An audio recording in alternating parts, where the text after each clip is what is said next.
विकासजी बरोबर आहे, कधी ना कधीतरी एक दिवस येईल. पुढची बातमी पाहूयात. नागपूर महानगरपालिकेसाठी भाजप आणि काँग्रेसकडून एकमेकांविरोधात जोरदार प्रचार करण्यात येतोय. नागपुरातील अनेक प्रभागांमध्ये भाजपनं बाहेरचे उमेदवार दिल्याचा आरोप काँग्रेसनं केलाय. प्रभाग क्रमांक 16 क मधून काँग्रेसनं संजना देशमुख यांना मैदानामध्ये उतरवलं. त्यांच्या विरोधामध्ये भाजपनं वर्षा चौधरी यांना उमेदवारी दिली.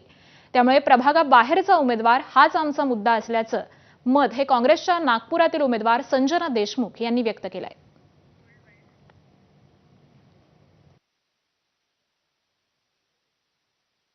इथले जे कॅन्डिडेट दिले आहेत ते बाहेरचे आहेत. तर बीजेपीने जे वोटर्सला ग्रांटेड घेतलेलं आहे की बाबा आम्ही कोणालाही इथे कॅन्डिडेट दिलं आणि त्या निवडून येतील, तर हे जे भ्रम आहे ते लोकांना आता ते क्लिअर करणार आहे त्या लोकांना. ते लोकांना इथे कॅन्डिडेट कोण आहे ते आमचा तोच मुद्दा आहे की बाबा you know the candidate first rather voting for symbol. तुम्ही सिम्बलला वोट न करता कॅन्डिडेटला वोट करा. ठाकरेंच्या शिवसेनेच्या बांद्रा पश्चिमेच्या उमेदवार अक्षता